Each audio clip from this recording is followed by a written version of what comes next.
이곳을 덮으소서. 이곳을 비추소서. 내 안에 무너졌던 모든 소망 다 회복하리니 이곳을 지나소서. 이곳을 만지소서. 북한교회 성도 여러분, 오늘은 10월의 첫째 주일입니다. 이 시간 우리의 왕이신 주님의 이름을 높이며 함께 하나님께 찬양 드리시겠습니다.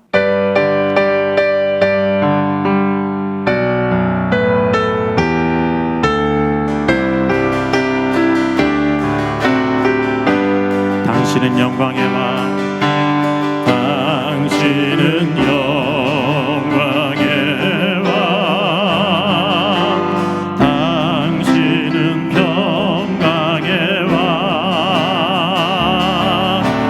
당신은 하늘과 땅의 주, 당신은 정의의 아들. 천사가 무릎 꿇고 예배하고 찬송하는 영원한 생명 말씀. 당신은 예수 그리스도 주. 호산나 다윗의 자손께, 호산나 불러 왕 중의 왕. 높은 하늘엔 영광을 예수 주 메시아네. 당신은 영광의 왕, 당신은 영광의 왕, 당신은 평강의 왕, 당신은 하늘과 땅의 주, 당신은 정의의 아들. 천사가 무릎 꿇고 예배하고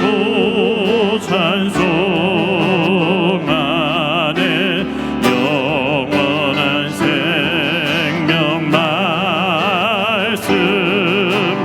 당신은 예수 그리스도 주. 호산나 다윗의 자손께, 호산나 불러 왕 중의 왕. 높은 하늘엔 영광을 예수 주 메시아네. 호산나 다윗의, 호산나 다윗의 자손께, 호산나 불러 왕 중의 왕. 높은 하늘엔 영광을 예수 주 메시아네.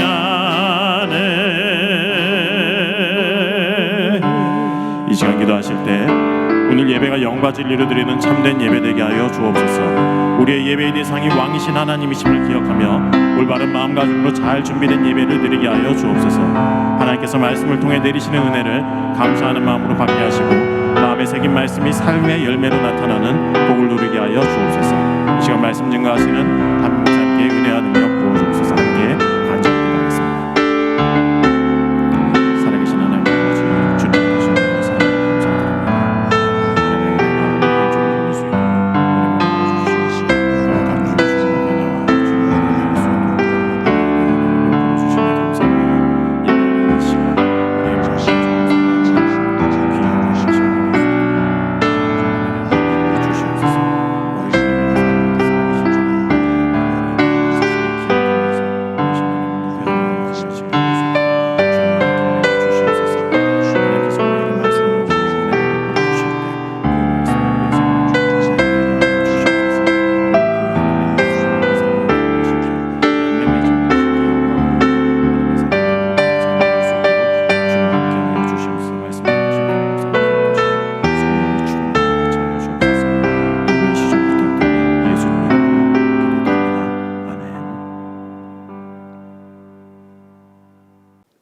사도신경으로 신앙 고백하시겠습니다.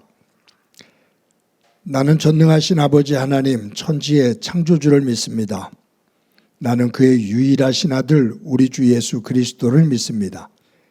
그는 성령으로 잉태되어 동정녀 마리에게서 나시고 본디오 빌라도에게 고난을 받아 십자가에 못 박혀 죽으시고 장사된 지 사흘 만에 죽은 자 가운데서 다시 살아나셨으며 하늘에 오르시어 전능하신 아버지 하나님 우편에 앉아 계시다가 거기로부터 살아있는 자와 죽은 자를 심판하러 오십니다.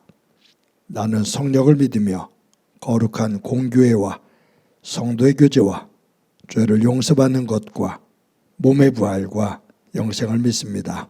아멘. 찬송가 40장 부르시겠습니다.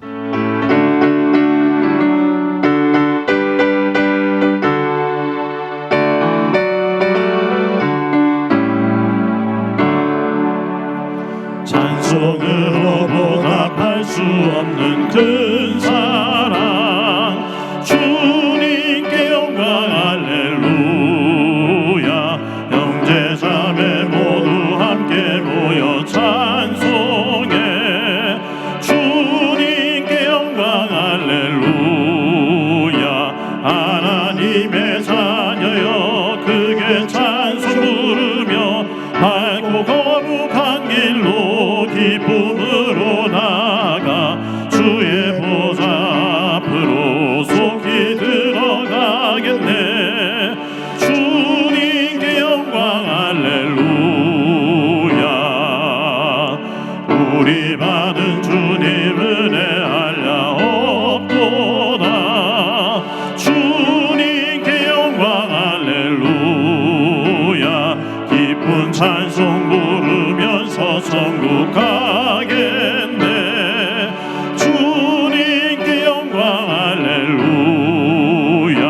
하나님의 자녀여 크게 찬송 부르며 밝고 거룩한 길로 기쁨으로 나아가 주의 보좌 앞으로 속히 들어가겠네.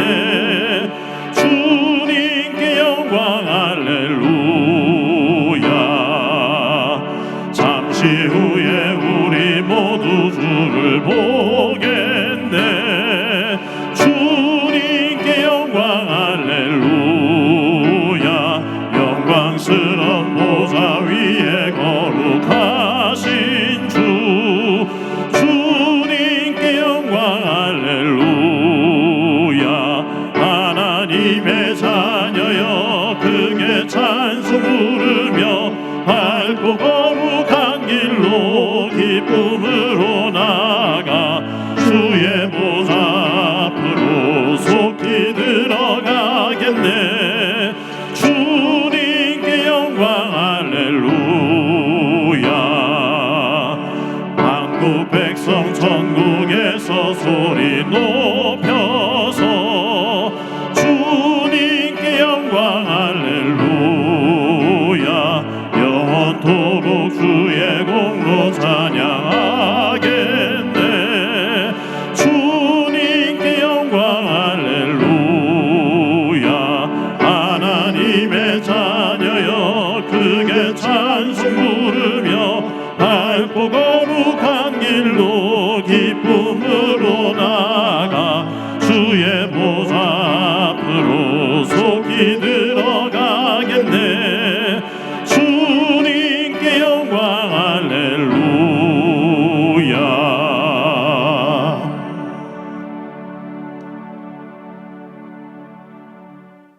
다 같이 기도드리겠습니다. 사랑과 은혜가 풍성하신 하나님, 거룩한 주의 날을 허락하여 주시고 하나님의 은혜 가운데 예배할 수 있도록 인도하여 주시니 감사드립니다. 측량할 수 없는 아버지의 사랑과 은혜에 존귀와 영광을 올려드립니다. 오늘도 주님 앞에 엎드림이 주 안에서 큰 은혜임을 고백합니다. 지치고 상한 우리를 위로하여 주시고 고통 가운데 괴로워하는 우리에게 진정한 평강의 은혜를 베풀어 주시옵소서. 이 시간 주님께 예배드림이 주 안에서 소중한 쉼을 얻는 시간 되게 하여 주시옵소서. 한 주간의 삶을 되돌아보며 회개합니다. 말씀 외에 다른 것으로 채우려는 우리의 탐욕을 내려놓게 하시고 세상에 썩어질 것에 눈이 멀어 더 누리고 더 가지려는 우리의 욕심을 일깨워 주시기를 원합니다. 저에게 긍휼을 베풀어 주셔서 날마다 성령의 인도함으로 진리 가운데 거하게 하시되 성령 충만한 삶을 살며 하나님 뜻에 합당한 삶이 되도록 성령님 우리를 늘 다스려 주시옵소서. 아버지 하나님, 죄인된 우리를 하나님의 자녀로 구별하여 주시고 복음의 통로로 사용하여 주시길 기도합니다. 오로지 복음의 빚진 자로서, 사랑의 빚진 자로서만 세상에 살게 하시고 지금도 어둠 속에 허덕이는 영혼들을 위해 기도하며 영혼 구원에 힘쓰는 부지런한 일꾼이 되기를 소망합니다. 사랑의 하나님 아버지, 결실의 계절 이 가을을 통하여 남은 날수를 계수하게 하시니 감사드립니다. 하루하루의 삶이 알찬 알곡으로 채우게 하시고 주님 앞에 부끄러운 삶이 되지 않도록 우리의 나아갈 길에 빛이 되어 주시길 간절히 기도합니다. 사랑의 하나님 아버지, 이 복잡하고 어지러운 세상에 교회가 이 땅 가운데 희망입니다. 교회의 주인 되신 그리스도를 통하여 온전한 통치가 이루어지게 하여 주옵소서. 교회의 직분을 맡은 자들은 욕심을 버리고 말씀에 순종하게 하여 주옵소서. 진리가 우선되게 하는 목회 현장이 되게 하여 주시고 거룩한 영향력이 세상 가운데 펼쳐지는 이 땅의 교회를 축복하여 주시기를 원합니다. 행복한 교회를 사랑하시는 주님, 어려운 가운데서도 새로운 일꾼을 세우게 하시고 지난 12주 동안 교육을 무더운 날씨 속에서도 잘 이수할 수 있도록 인도하신 주님께 감사드립니다. 교회가 세운 귀한 일꾼들을 통하여 새로운 활력을 얻게 하시고 부르심에 뜨겁게 응답하고 부응하는 일꾼들이 되도록 축복하여 주시옵소서. 오늘도 보이지 않는 곳에서 예배를 위하여 수고하는 많은 일꾼들이 있습니다. 그 섬김의 현장이 복의 통로가 되게 하시고 주님께만 영광 되게 하여 주옵소서. 주중에 사랑하는 가족을 먼저 하늘나라에 보내고 아쉬움과 슬픔 가운데 있는 교우도 있습니다. 남은 가족들을 먼저 하늘 소망으로 위로하여 주시고 그 믿음으로 끝까지 주 안에서 승리하며 살아가게 하여 주옵소서. 오늘도 말씀을 선포하는 목사님, 영육간의 강건함으로 인도하여 주시고 능력의 말씀이 선포되게 하시며 그 말씀의 열매가 이 가을에 풍성하게 하여 주시옵소서. 이 모든 건 예수 그리스도 이름으로 간절히 기도합니다. 아멘.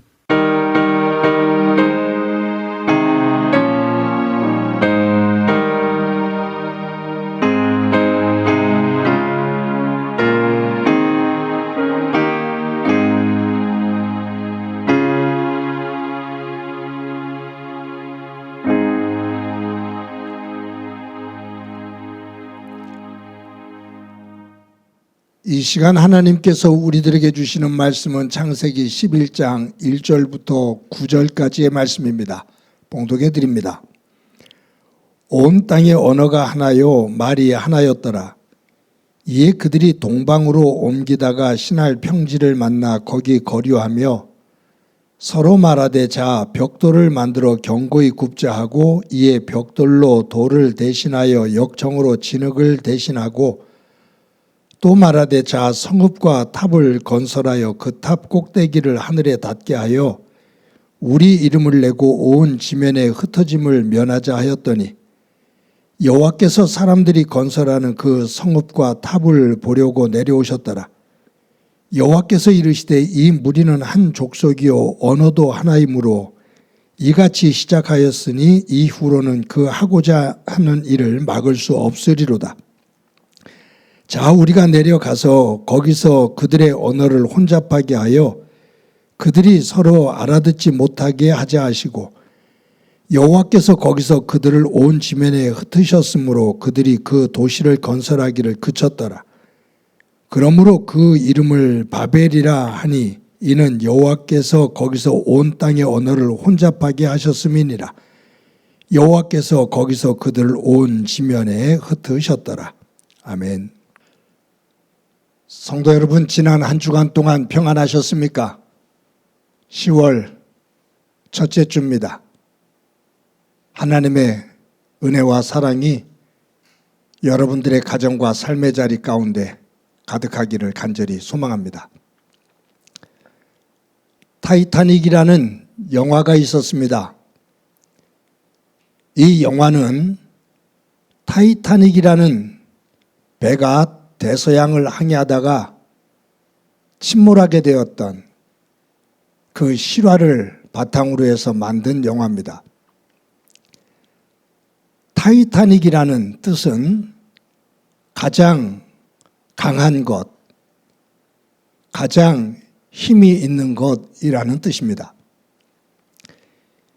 1차 세계대전이 일어나기 바로 전에 대영 제국은 해양을 지배하는 그 나라라는 것을, 그 위용을 자랑하기 위해서 모든 재정과 모든 기술을 동원해서 거대한 배를 만듭니다. 그것이 타이타닉이라는 배입니다.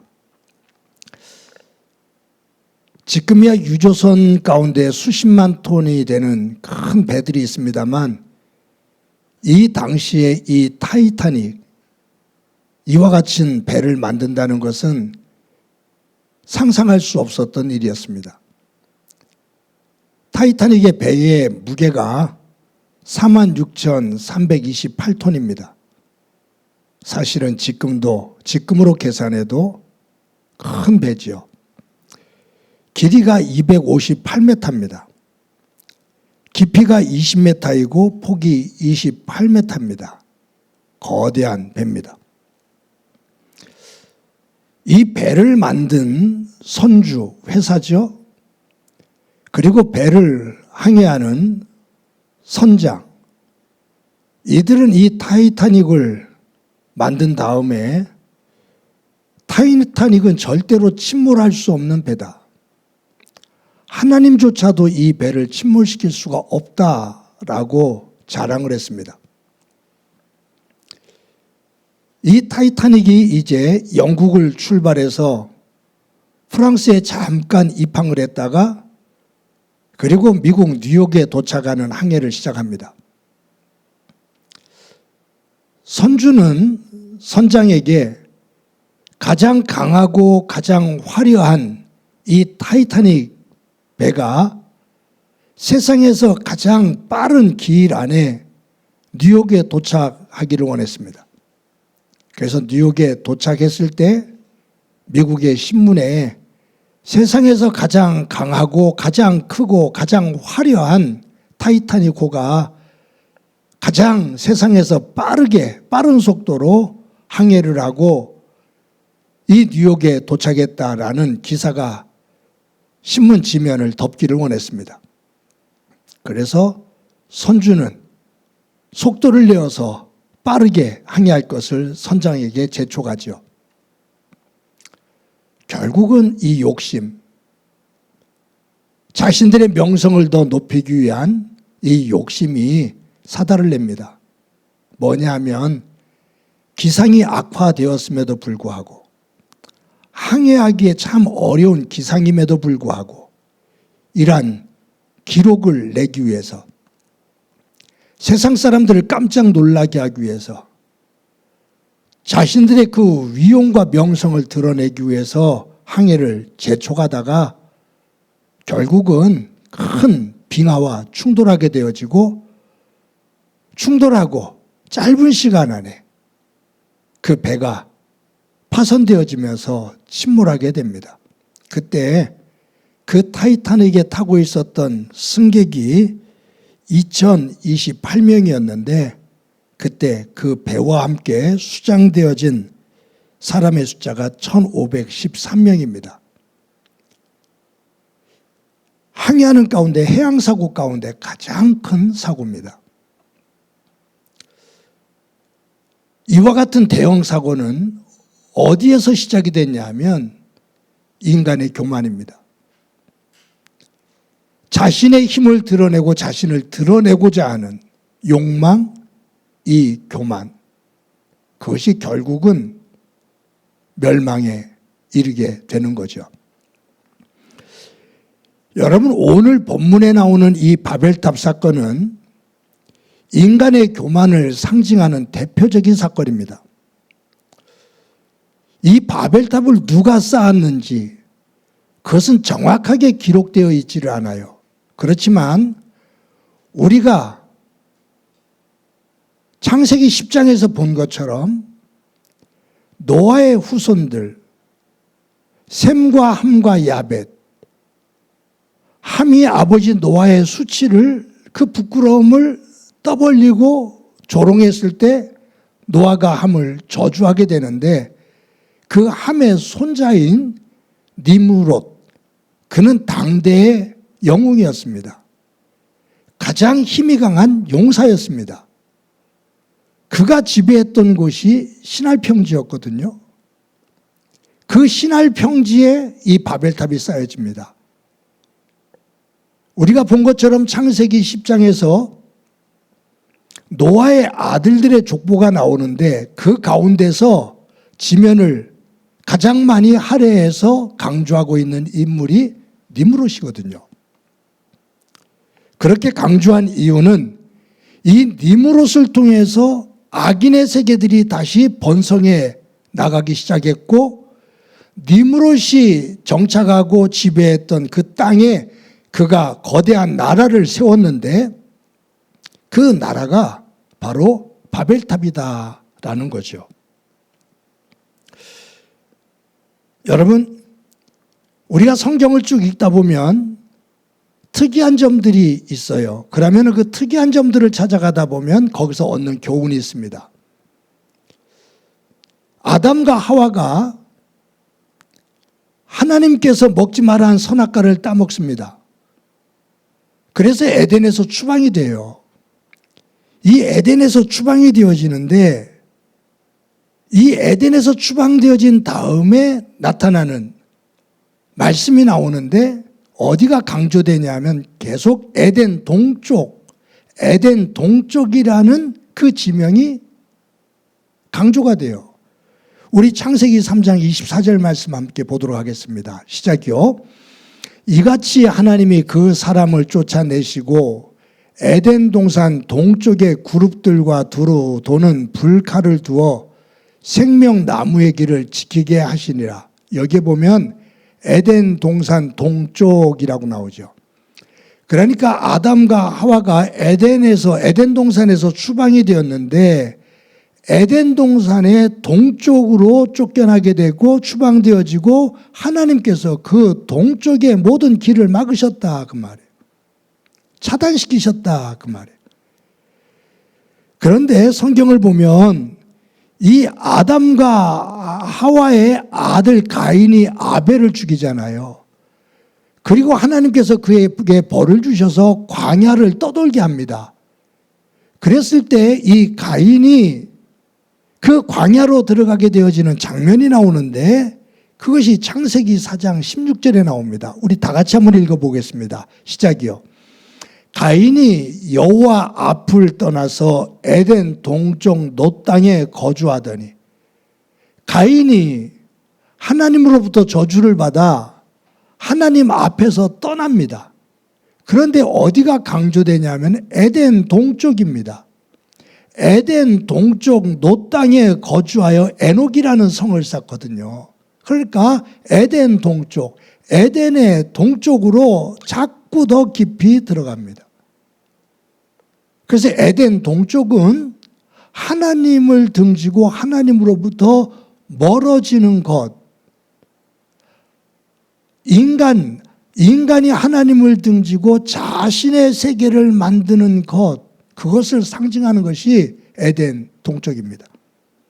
그런데 오늘 본문에 보면, 오늘 본문 2절부터 4절까지에 보면 이 에덴의 동쪽에 대한 동쪽에 대한 이야기가 또 나와요. 우리 2절부터 4절까지의 말씀을 다 같이 한번 읽어보겠습니다. 시작이요.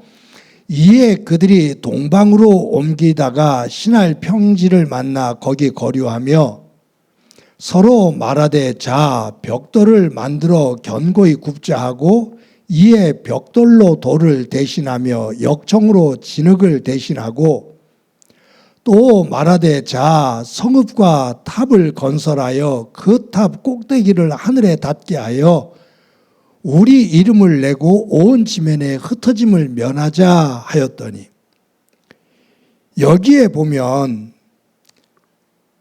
이 함의 후손들이 어느 지역으로 가냐 하면 동방 쪽으로 내려갑니다. 그들이 동방으로 옮기다가 시날 평지를 만나고 거기에 거류하며 거기다가 성읍을 쌓고 거기다가 성을 쌓습니다. 여기 동방, 동쪽 방향으로 계속 갔다 그 말이에요. 근데 우리가 주목해야 될 것은 시날 평지를 만납니다. 우리가 10장에서 볼 때 함의 손자인 니므롯이 시날 지역을 지배했어요. 이곳에 성읍을 짓고 이곳에 탑을 쌓아요.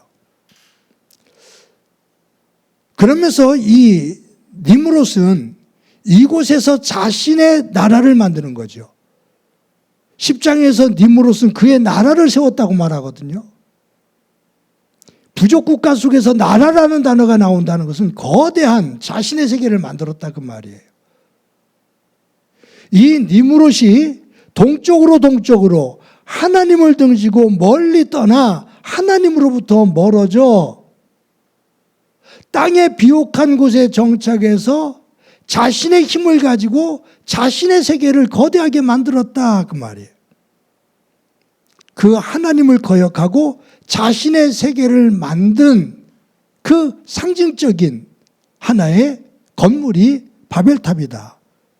그런데 이 바벨탑을 쌓으면서 이런 표현이 나오잖아요. 벽돌을 만들어 굽자라고 말해요. 벽돌을 만들어 굽자. 그리고 진흙을 대신해서 역청을 발라 벽돌을 쌓아갑니다. 여러분, 이 벽돌을 만드는 것은 진흙에다가 지푸라기 같은 것들을 집어넣어서 으깨고 그것을 동일한 모양으로 만드는 거잖아요. 이것을 불에다 구워요. 그래서 벽돌을 만드는 거예요. 이 당시에 이 고대 사회 속에서 사람들이 집을 짓거나 어떤 조그만 하나의 그 건물이라고 합시다. 건물을 짓는다면 그들이 사용했던 재료는 흙과 나무와 풀과 돌입니다. 자연 그대로예요. 그런데 이 니므롯을 중심으로 해서 하나님을 거역한 함의 후손들이 짓는 바벨탑은 사람들이 벽돌을 만들어요. 그리고 그것을 불로 구워요. 그리고 역청을 발라서 이 벽돌을 쌓아갑니다. 건축의 획기적인 발전이에요. 이 당시의 상황으로 본다면 굉장한 과학의 발전입니다.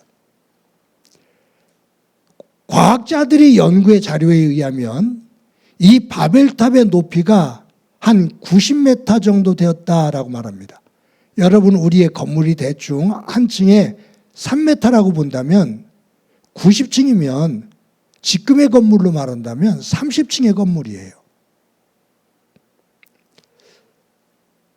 지금도 30층은 높은 건물이죠.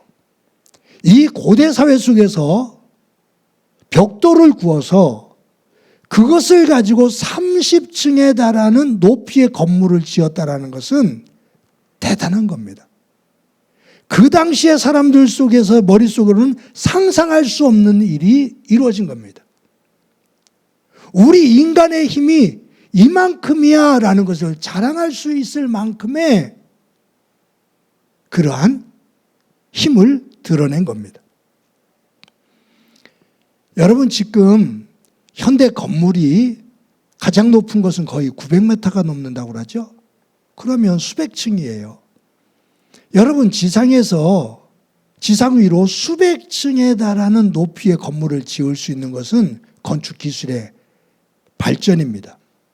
아마 이렇게 높은 건물을 짓을 때 이 철근 공법이 발견되지 않았다면, 발전되지 않았다면 이것은 상상할 수 없는 일이죠. 벽돌을 쌓아서 콘크리트로 이렇게 높이 져요? 불가능해요. 철근을 이용해 갖고서 건물의 골격을 세우기 때문에 가능하죠. 또 수백 층의 건물을 지었다 하더라도 엘리베이터가 개발이 안 됐다면, 발전이 안 됐다면 그 높이 쌓아놔도 올라갈 수가 없는 무용지물이 돼요. 여러분, 우리나라 사람들은 대체적으로 비가 오는 또 추운 그러한 기간들이 있기 때문에 주거지의 온도를 좋아합니다. 그런데 아파트, 수십 층의 아파트를 짓고 사람이 살 수 있는 것은 우리나라의 특징이 있는 건데, 그것은 뭐냐면 이 방에 까는 이게 뭐예요? 그 온돌. 이 온돌에 되어지는 이것이 발전됐기 때문에, 보일러가 발전됐기 때문에 수십 층의 아파트를 짓고도 사람들이 따뜻하게 살 수 있는 거예요. 그것은 기술의 발전이죠. 마찬가지예요. 이 당시에 니무롯이 시날 평지에서 자연적으로 돌이라든가 나무라든가 흙을 가지고 이것을 싼다? 돌을 가지고 싼다고 해도 90m까지 올라가기가 쉽질 않아요. 불가능해요. 그런데 벽돌을 구워서 역청을 이용해서 쌓기 때문에 그것이 가능한 것이죠. 이 바벨탑을 이처럼 높이 쌓았다라는 것은 무엇을 지금 말하냐면 하나님을 거역한 함, 그의 후손들이 하나님께서 너희 함의 후손들은 셈과 야벳의 후손들을 섬기거라, 그들의 종이 되거라 라고 하나님께서 말씀하셨는데, 함과 그의 후손들은 하나님의 명령을 거부하고 자신들이 주인이 되어지는 세계를 만들어 가는 거예요. 하나님이 그렇게 말해도 하나님의 지배를 받지 않고 우리의 힘을 가지고, 내 힘을 가지고 나는 나를 지키며 하나님 없이도 내 세계를 만들 거야. 이것 봐. 내가 이처럼 거대한 탑을 쌓으며 성을 만들며 하나님 없이도 충분히 내가 지배하며 살고 있어. 내가 하나님의 자리를 차지할 수 있어 라는 것을 자랑하고 교만을 떠는 것이 인간이 만든 바벨탑이다, 그 말이에요. 니물롯과 그를 따르는 사람들이 바벨탑을 쌓으면서 그 궁극적으로 그들이 이루고자 하는 것이 오늘 본문의 세 문장으로 나오거든요. 첫 번째가 뭐냐면 탑 꼭대기를 하늘에 닿게 하자. 탑을 높이 쌓아서 탑 꼭대기를 하늘에 닿게 하자. 이 당시에 하늘이라는 개념은요, 하나님이 계신 곳이에요. 우리가 탑을 높이 쌓아서 하나님이 있는 그 자리까지 우리가 가서 우리가 하나님이 되어서 지배하자라는 거예요. 그리고 두 번째 구호가 뭐냐면 우리의 이름을 내자. 하나님이 우리에게 그렇게 저주하셨다고? 우리가 탑을 하늘까지 쌓아서 그 자리에 우리가 앉아 우리의 이름을 내자. 세 번째 구호가 뭐냐면 온 지면으로 흩어짐을 면하자. 우리가 흩어져서 종으로 살지 말고 우리가 하나가 되어져서 하나님의 자리에 올라가 세계를 지배하며 우리 흩어지지 말자. 우리가 주인이 되는 세상을 만들자, 그 말이에요. 여러분, 이렇게 읽다 보면 창세기 아담과 하와에서부터 쭉 맥이 이어지는 게 있어요. 사탄이 에덴 동산에 살고 있는 아담과 하와에게 와서 선악과를 따먹으라고 유혹을 하면서 한 말이 있죠. 선악과를 따먹으면 네가 하나님이 되는 거야.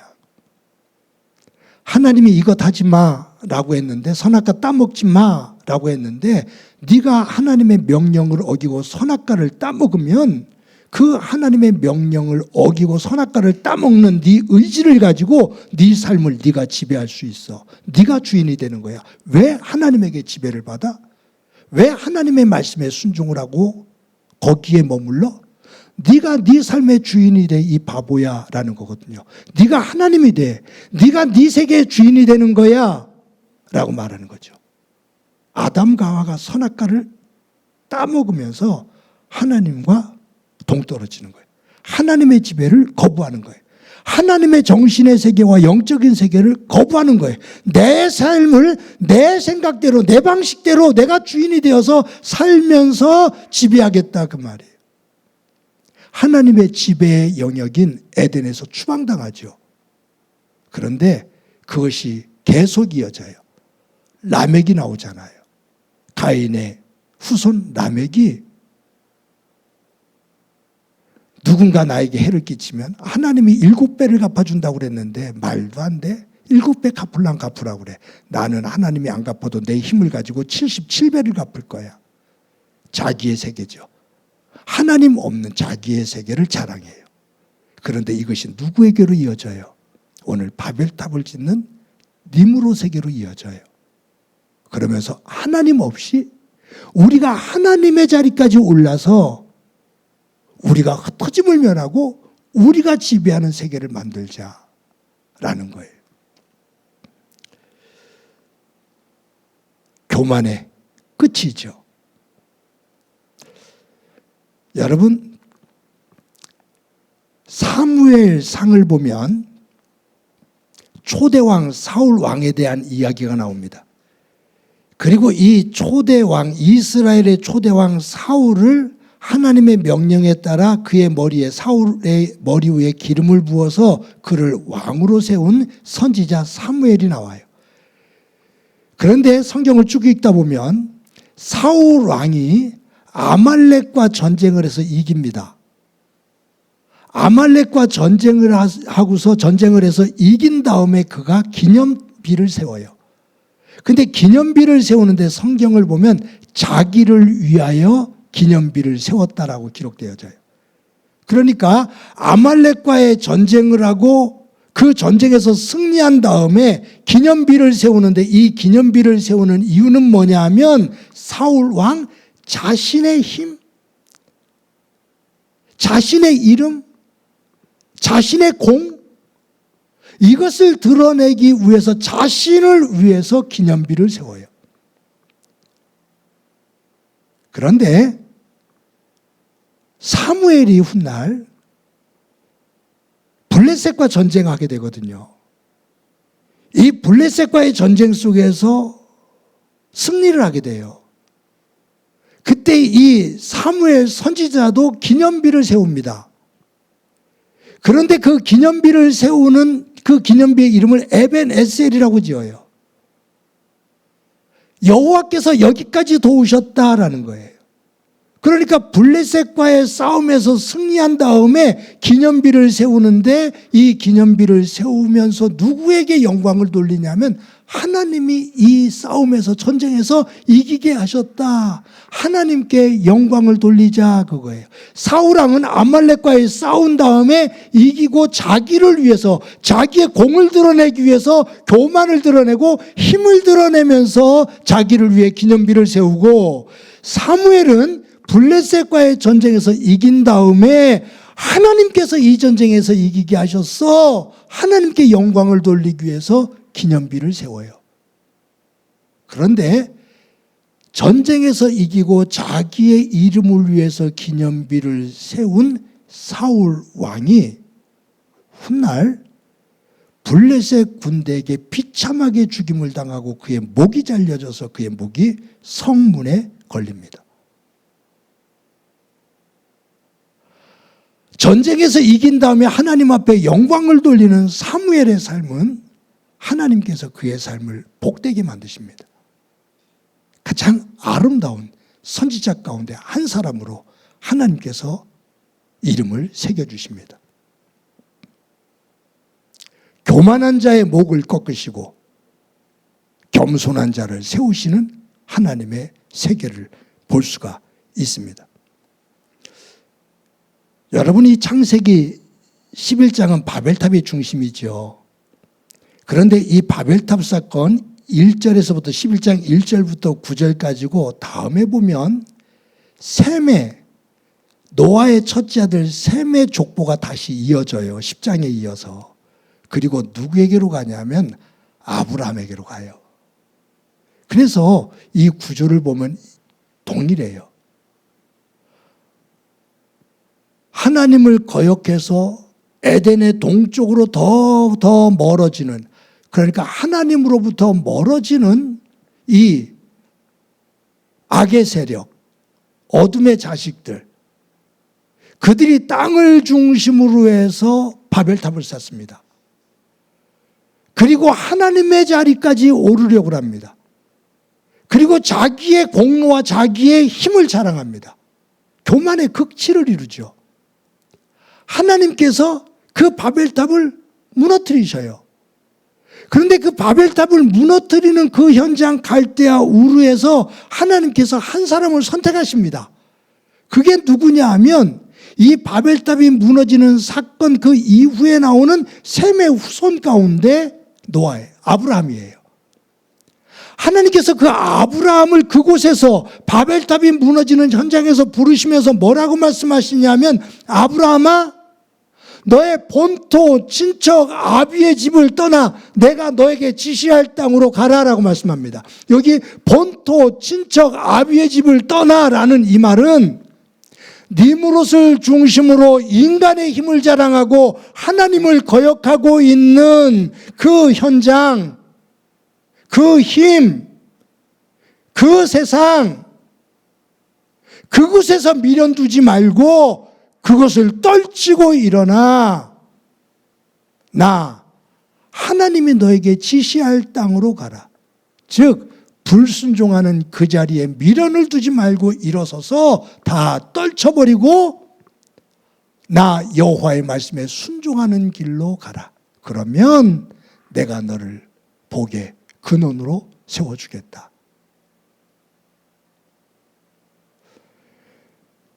아담이 선악과를 따먹은 이유는 하나님이 되어서 자기의 세계를 만들겠다는 거거든요. 하나님 없는 나의 세계거든요. 이것이 가인의 후에 다음에 라멕, 니물롯 이쪽으로 이어지는데 거기에는 꼭 하나님께서 불순종 자리에서 순종하는 사람을 택하셔서 하나님께서 순종하는 일을 통해 하나님의 구원의 세계를 펼쳐 나가십니다. 완전히 대조가 되는 모습이죠. 제가 이 말씀을 준비하다가 구약의 욥이라는 사람이 생각이 났어요. 동방의 의인이죠. 그런데 사탄의 시험 속에서 이 욥이 자녀들도 잃게 되고 재산도 잃게 되고 자기의 몸도 만신창이가 되어져요. 그때 모든 것을 다 잃은 욥이 욥기 1장 21절에서 이렇게 고백을 합니다. 우리 다 같이 한번 읽어봅시다. 시작이요. 이르되 내가 모태에서 알몸으로 나왔사온즉 또한 알몸으로 그리로 돌아갈 올지라. 주신 이도 여호와시요 거두신 이도 여호와시니 여호와의 이름이 찬송을 받으실지어다 하고, 모든 것을 다 잃은 이 욥이 내가 알몸으로 왔으니 알몸으로 돌아갑니다. 나에게 삶의 자리에 주신 이도 하나님이시고 이것을 거두시는 이도 하나님이십니다. 모든 것을 다 잃었지만 이것을 통해 하나님께서 원하시는 것이 분명히 있을진데 거두신 여호와의 이름을 찬송합니다. 상상할 수 없는 고백이죠.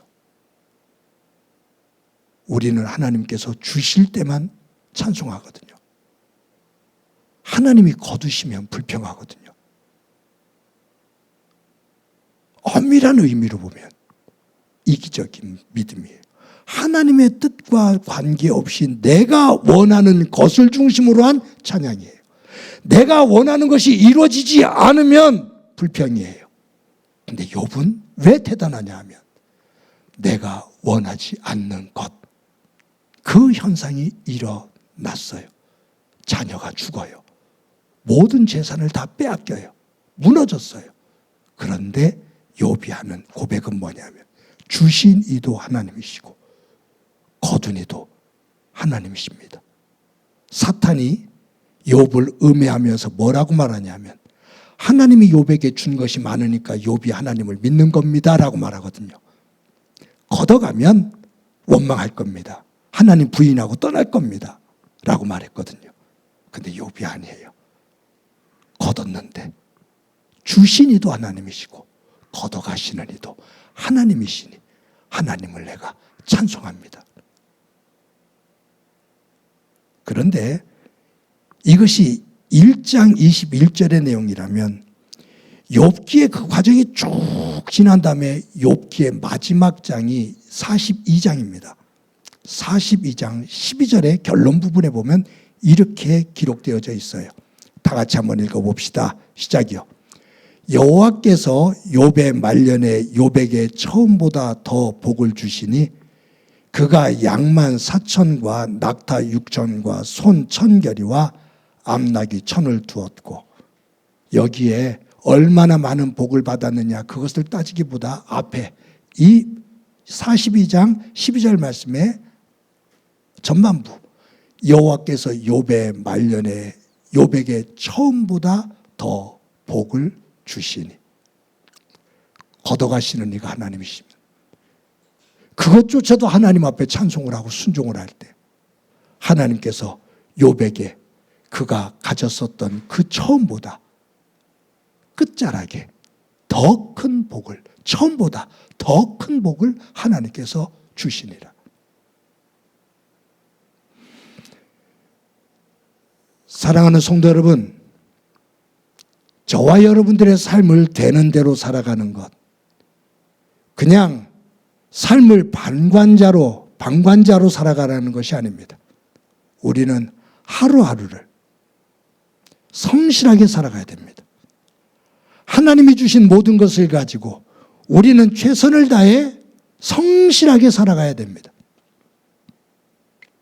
문제는 하나님께서 우리에게 허락해 주신 것, 내가 살아가고 있는 삶의 자리에서 내가 숨쉬며 살아가고 있는 것, 나에게 이와 같은 가정을 주신 것, 나에게 이와 같은 교회를 공동체로 허락해 주신 것, 내 삶의 자리에서 되어지는 모든 일들, 내가 먹고 자는 것, 내가 입는 것, 내가 살아가는 모든 것들 속에서 필요되어지는 것들이 원하는 만큼이든 원하지 않는 만큼이든 그 모든 것들이 필요되어지는 부분에 나를 위해서 쓰여지고 있는 이 모든 현상들을 보며 이것이 하나님의 은혜라고, 내가 살아가고 있는 이 자체가 은혜라고, 나를 위해서 쓰여지고 희생되어지는 것들이 있기에 내가 오늘도 숨을 쉬며 이처럼 살아가고 있는 것이라고, 살아있는 것, 살아가는 것이 은혜라고 고백하는 사람은 하루의 삶을 감사하면서 고마워하면서 삽니다. 그런데 내가 살아가는 것 속에서 내가 이만큼 애를 쓰고 내가 이만큼 노력을 했으니 얻은 결과지라고 하면 거기에는 감사가 없어요. 고마움이 없어요. 자랑과 내 의만 드러내요. 그것이 인정되지 않으면 화를 내요. 여러분, 진정한 행복은 소유에 비례하지 않고 감사에 비례합니다. 진정한 행복은 소유에 비례하지 않고 감사에 비례합니다. 근데 어떤 사람이 감사하느냐? 은혜를 은혜로 아는 사람이 감사합니다. 은혜를 은혜로 알지 못하고 당연한 것으로 생각하는 사람은 감사가 없습니다. 감사가 없는 사람에게는, 당연하게 여기는 사람은 원망과 자랑만 있습니다. 거기에는 어떤 누구를 만나도 아무리 큰 것을 소유하고 있다 하더라도 거기에는 진정한 행복이 샬롬이 없습니다. 사랑하는 성도 여러분, 저와 여러분이 살아가는 삶의 자리가 바벨탑이 되지 않기를 소망합니다. 하나님께서 우리에게 베풀어 주신 은혜를 알고 그 은혜 자리에서 무릎을 꿇고 하나님 앞에 감사 제사를 드렸던 노아, 그리고 가나안 땅 첫 발을 디뎌 세겜에 도착했을 때 자신의 장막을 짓기보다 제단을 먼저 쌓고 제사를 드리며 감사하는 아브라함, 이 믿음을 닮아 우리의 삶의 자리를 하나님께서 기뻐하시는 자리로 만들고 그 후에 주시는 복을 볼 수 있는 기쁨이 충만하기를, 그와 같은 한 주간의 삶이 되기를 주님의 이름으로 간절히 축원합니다. 이 시간에 말씀을 기억하면서 찬송가 301장 부릅니다.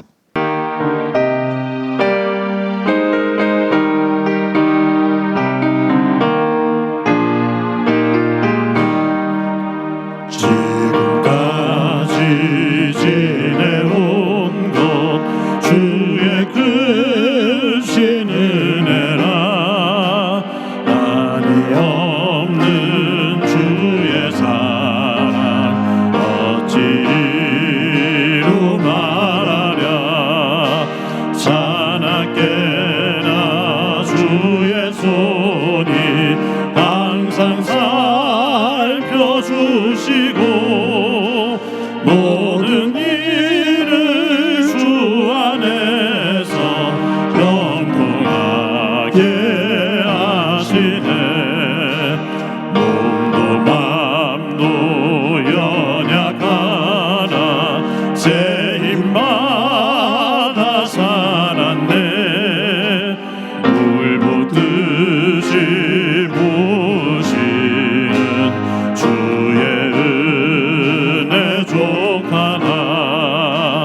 사랑 없는 거리에나 험한 산길에 맬 때 주의 손을 굳게 잡고 찬송하며 가리라.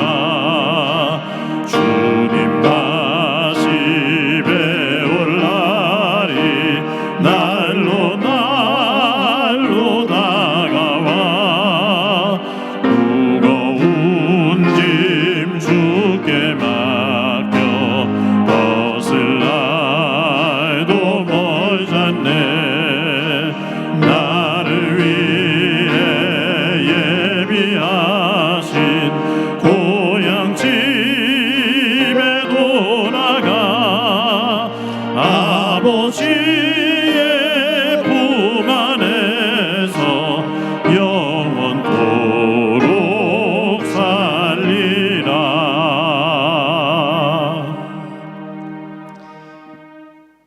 우리 한 목소리를 한번 기도드립니다.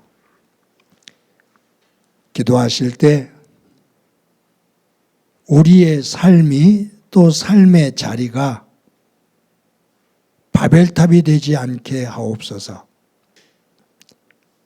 하나님으로부터 받은 은혜를 은혜로 알고 하나님 앞에 제사했던 아브라함과 같은 믿음을 가지고 우리의 삶의 자리를 진정한 복의 자리로 만들어 갈 수 있는 영의 지혜로움 있게 하옵소서. 우리 한 목소리로 한번 기도드립니다. 하나님 아버지, 은혜를 감사합니다. 오늘도 주일을 맞아 하나님 앞에 예배할 수 있게 해주신 것 감사합니다. 아담과 가인, 라멕과 함과 느므롯, 이들을 보면 세상에서 가장 지혜롭고 힘 있는 사람들인 것처럼 보여지지만 가장 어리석고 가장 약한 존재인 것을 봅니다. 결국은 멸망의 자리에 서는 모습을 봅니다. 아벨과 셋, 노아, 아브라함, 힘이 없는 연약한 존재인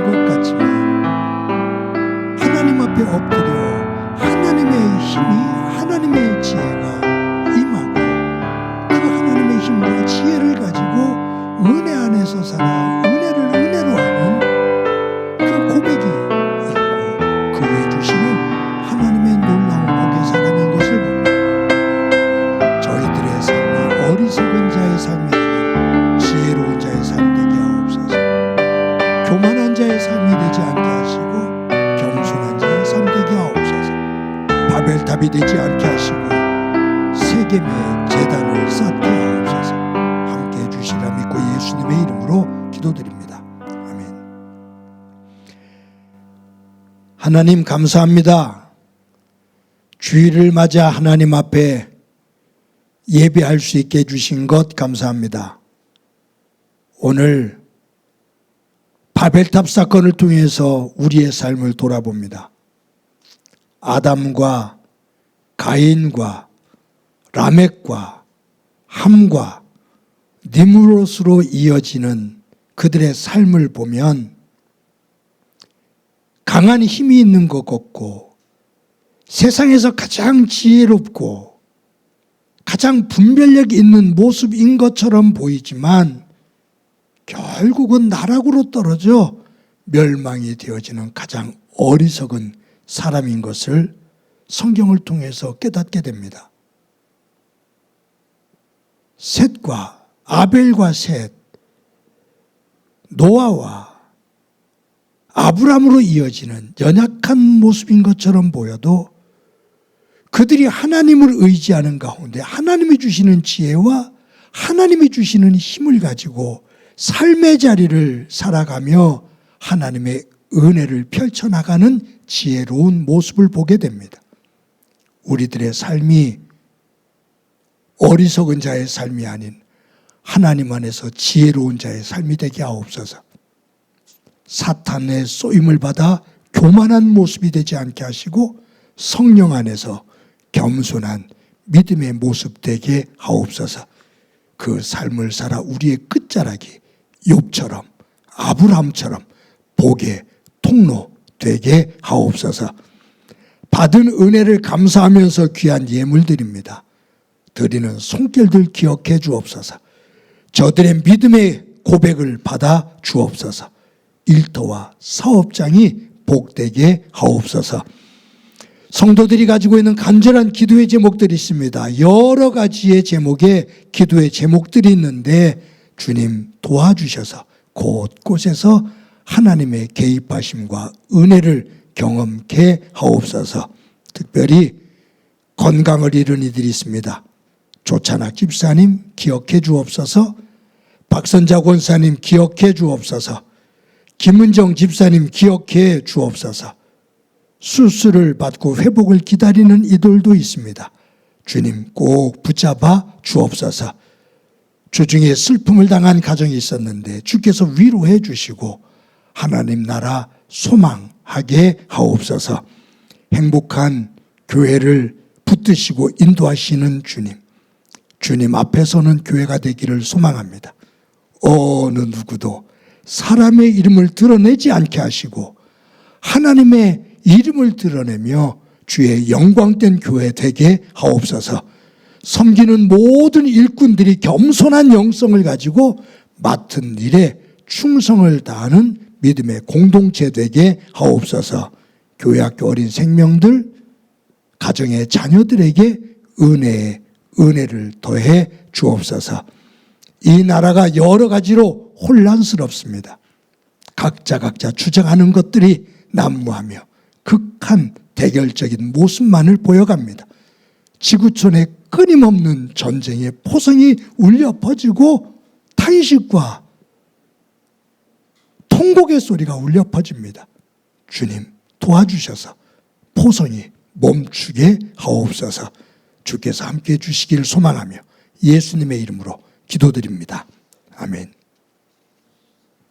교회 소식 몇 가지 말씀드립니다. 오늘도 예배에 참석하신 여러분들을 주님의 이름으로 진심으로 환영합니다.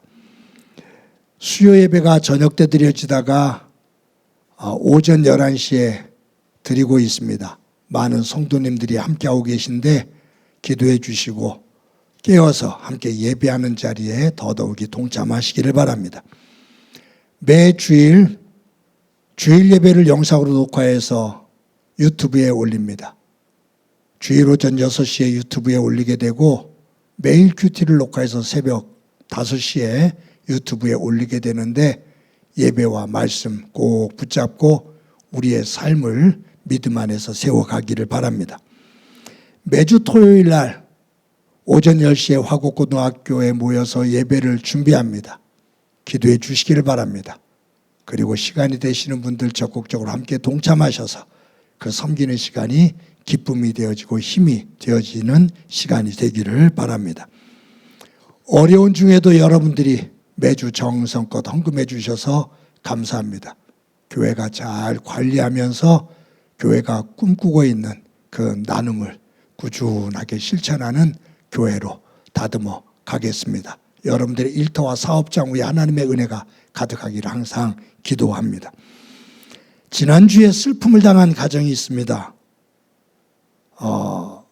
박정희 권사님의 그 부군이 되시는, 남편이 되시는 김영석 성도님께서 소천을 하셨습니다. 교회가 주관이 되어서 은혜 가운데 장례를 잘 마쳤습니다. 슬픔 속에 있는 유족들을 위로해 주시기를 바랍니다. 정대성 집사님과 김정숙 집사님 가정에서 아드님 결혼식을 마치고 하나님의 은혜 감사하고 성도들의 사랑에 감사하면서 또 떡을 마련했습니다.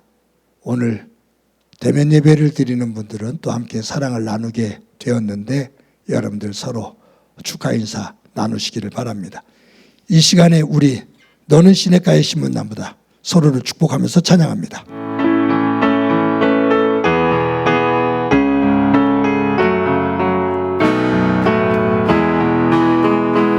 너는 시냇가에 심은 나무라 하나님의 사랑 안에 믿음 뿌리 내리고 주의 뜻대로 항상 살리라. 주의 시절을 쫓아 구원 열매 맺으면 주의 영화로운 빛 너를 보하리니 주의 뜻대로 항상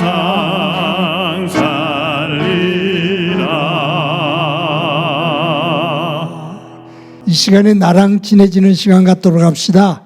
나를 꼭 안아주세요. 사랑한다. 잘 살아왔어. 잘 살아갈 거야. 우리 옆 사람을 향해서 활짝 웃으면서 인사합시다. 사랑합니다. 더 껴서 인사합시다. 사랑합니다.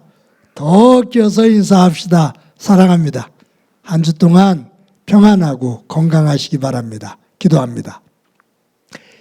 이제는 우리 주 예수 그리스도의 은혜와 하나님 아버지의 극진하신 사랑과 성령님의 교통하시고 역사하시고 충만하심이 오늘도 예배를 드리며 바벨탑의 어리석은 길이 아니라 아브라함이 쌓은 세겜의 제단 그 지혜로운 길을 걸어 하나님께 영광이 되어지고 하나님께서 주시는 복을 받고 복의 사람으로 살아가기를 소망하는 사랑하는 성도들과 저들의 가정과 믿음의 공동체와 이 땅 위의 고통으로 눈물을 흘리고 있는 이들 위에 영원히 함께 하시기를 간절히 축원하옵나이다.